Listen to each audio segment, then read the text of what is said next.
There was a comment you just kind of made there around like age demographics on who is borrowing money to pay for food. Do you want to just quickly expand on that? Do you have a report that we could table with us on that, possibly?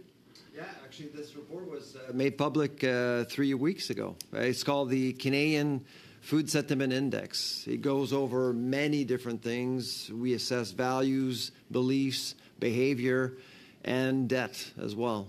Okay. And can you table that with this committee? Yes.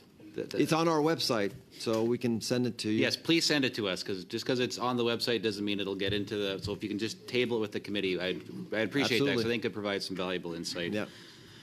You talk a lot about how like taxes should be removed from the purchase of groceries. Can you just elaborate on that a little bit more? Like, what specifically are we talking about? For like, what taxes are we talking about? So it's often referred to as the snack tax, because often there's about, when you walk into a grocery store, there are about 4,600 products that are taxable. And most Canadians actually don't realize it. There's one province in the country that is looking into making sure that people are aware of what's taxable when they visit a grocery store, and that would be Quebec with Bill 72. And I testified in Quebec a few weeks ago about this bill, and I was very supportive of what they were trying to do. It's transparency in aisles, telling consumers what's taxable and what is not. Most people don't look at their receipts.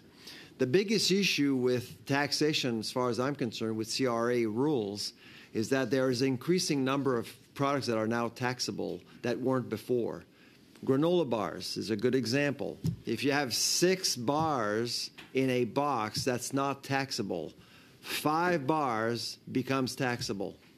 And yet, I've got 3 kids. We buy and we go through a lot of granola bars. Just about every single box of granola bars you buy doesn't come with 6; it comes with 5. That's right. And I can move on to muffins and ice cream under 500 milliliters. Ice cream is taxable.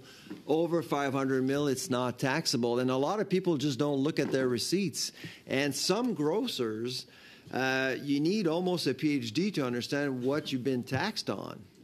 Some of them are actually do a better job, but some of them, it's not clear. You have to go to customer service, and I've done that myself, to really verify what you're taxed on. And that's an extra, in some provinces, it's an extra 15%. It's a lot. Okay.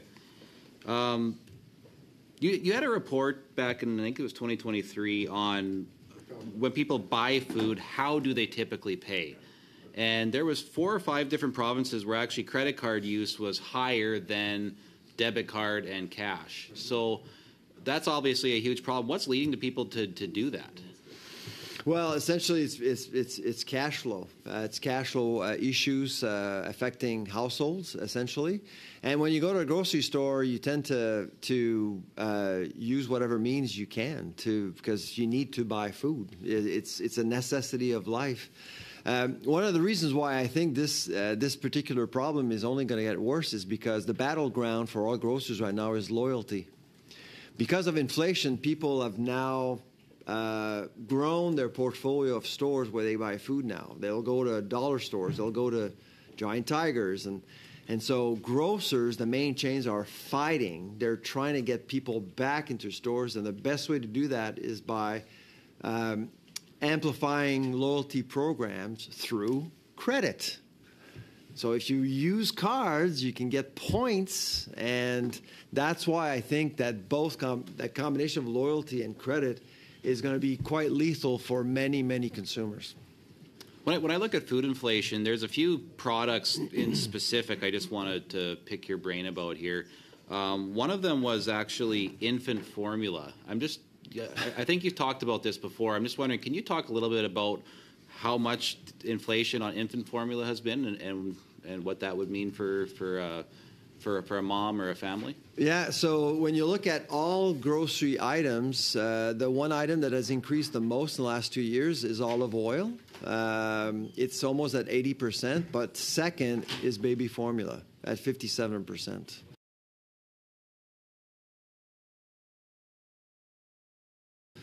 And the reason why we have seen an incredible increase in baby formula prices is because we don't Well, we used to not manufacture baby formula in Canada. We don't. We import from the U.S., and there were two manufacturers in the U.S. that actually had some issues with food safety, Abbott and Nestle. And so we started to import baby formula from Europe for a while, but it really didn't push prices lower. So prices basically just increased. And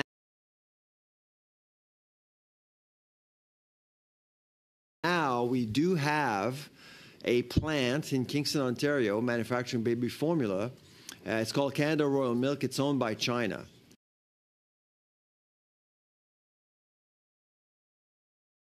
They process Canadian milk, and they now sell formula at $41 for 900 grams, which is the cheapest baby formula you can find in Canada. But it is a plant owned by China. So right now, sales aren't necessarily robust. Yeah. Okay. Obviously, today is Halloween, exciting day for a lot of kids. Shrinkflation. I mean, I've even noticed how much more I'm paying to buy boxes of candy for Halloween, but then when you look inside the packages and you see how little there is actually in there, it's kind of a double whammy, isn't it? When we look at where inflation has hit people, but then what they're actually getting for value it has shrunk. So just wondering if you can elaborate on that point a little bit. Yeah, no, shrinkflation is a strategy. And of course, with sugar prices have gone up 24% since May. Cocoa prices have gone up 119% since last Halloween. So we were expecting manufacturers to reduce. This year, there's a double leveled shrinkflation phenomena. So you get fewer items per box and you get smaller candy. So it's expected, unfortunately. And we see that most categories at the grocery store have been impacted by shrinkflation over the years. And we're at the end of a cycle right now because of commodity prices. They're lower except for meat. We are expecting another wave of shrinkflation probably in a couple of years from now. Okay, and then if we were to get the federal government to pause the carbon tax, even particularly on food production, but if we could just get them to pause the carbon tax, what benefit would that be for Canadians, but also for food prices? That's exactly what I recommended to the Finance Committee a few months ago, to pause on the carbon tax to better understand how the policy is impacting food affordability in Canada. And right now, it's been very difficult. As a lab, we've been trying to assess the impact. Unless you have firm-level data, it's practically impossible to assess. But I would suggest to pause for now, just to understand, for food, just for the food chain, okay? Because right now, I do believe it's putting way more pressure on wholesale and retail right now, making the industry less competitive. Yeah, so you said from 2019 going on over the last 5 years, food inflation has drastically risen. What year was the carbon tax implemented? 2019. Okay. And when we look at the way it's going to quadruple in price over the next number of years here, just the carbon tax alone, does that not send the wrong signal to consumers that when we have a price on production, transportation, on energy, what that will do long-term to consumers going forward? To me, I think it's actually quite obvious. I'm from Saskatchewan, right? We're an agriculture region, but we're also an energy-producing region. So we got the two main components right there. So I see it firsthand on my own bills. I grew up on a farm. I know what our costs were, and I know how detrimental these taxes are and can be. Because they say there's an exemption on agriculture. There is on some aspects of it, but not on all aspects of it. And even just those parts of it are devastating to producers. And when you look at the way that economics works and the trickle-down impact of who ends up paying all the bills, producers, like farmers, are price takers, and then consumers are the ones who get stuck paying the bill at the end of the day because everything gets passed on down to the consumer. Mm-hmm. It's a double whammy. So, I mean, I guess I would end with just saying I simply guess agree you should with end because it's pause. the end of your time, Mr. Spencer. So.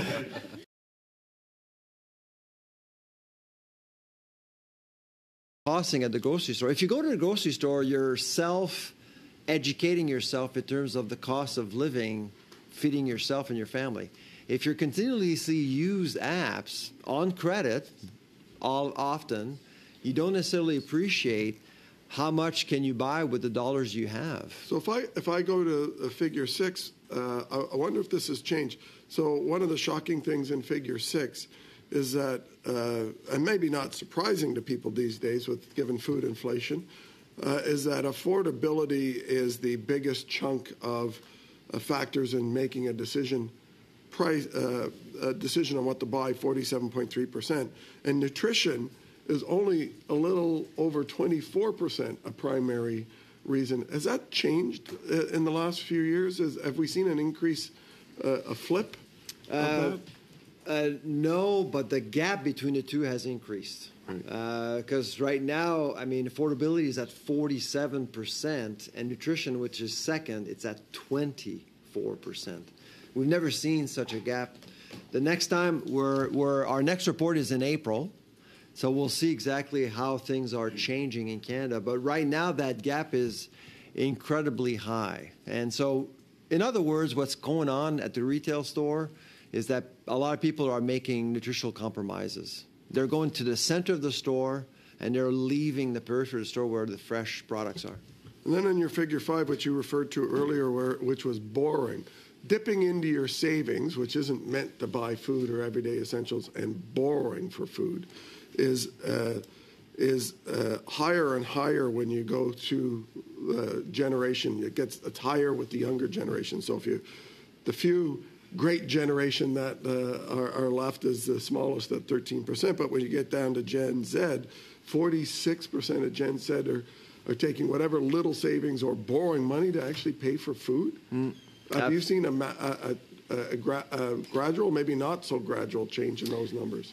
So that percentage is increasing. Again, we'll see in April if that has increased even more.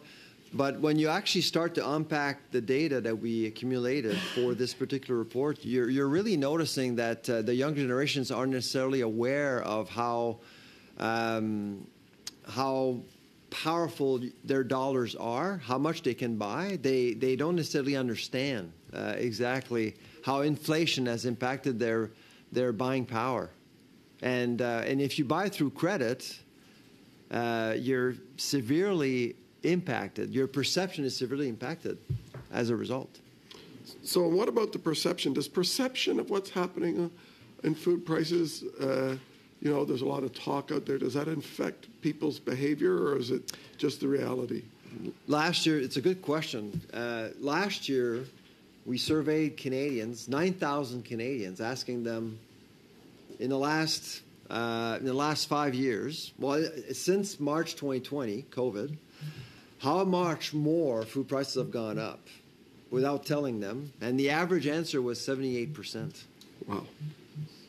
The They're truth buying is, a lot of olive oil. and baby formula. But the truth is 24%.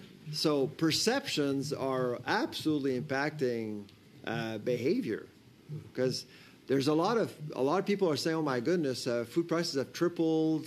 That's not true. There's no evidence of that. But people, what that means essentially is that people feel the pain. That pain is real.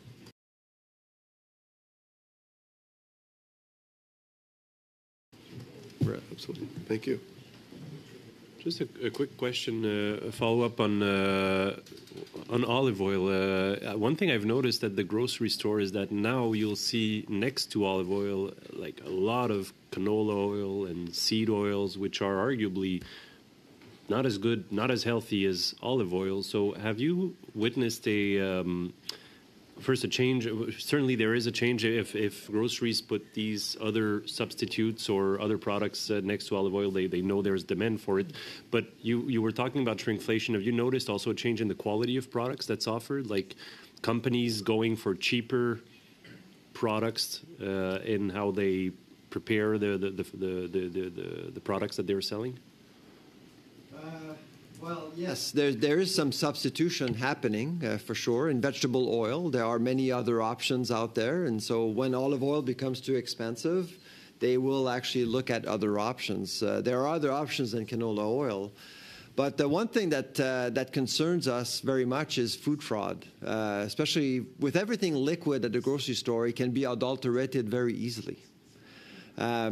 And olive oil is a huge target. Right now, we're working with some colleagues out of Greece, and they believe that 20% of all olive oil in Europe is adulterated right now because of higher olive oil prices.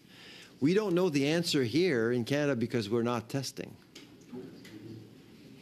Yeah, just as an aside, il y avait un reportage dernièrement à Radio-Canada qui... There was recently a feature on Radio-Canada showing that bolognese sauce sold in groceries contained only a fractional amount of meat, 1 or 2 grams in a full can, when in fact it's being sold as bolognese sauce. If you want a sauce that has some amount of meat, you're paying $16-ish instead. Well, there's a lot of concerns about shrinkflation, but the problem is also adulteration, because by putting canola oil into olive oil, you end up with an allergen. It's not just a socioeconomic, but also a public health issue. And you think this isn't being monitored appropriately? No, it's not. Everyone here has been a victim of food fraud in the past month, including myself, without knowing it. I can guarantee it. Sometimes, my mother didn't tell me exactly what she was putting into my meals. I had to eat it anyway for my health. Thank you, Mr. Charlebois. Mr. Turner.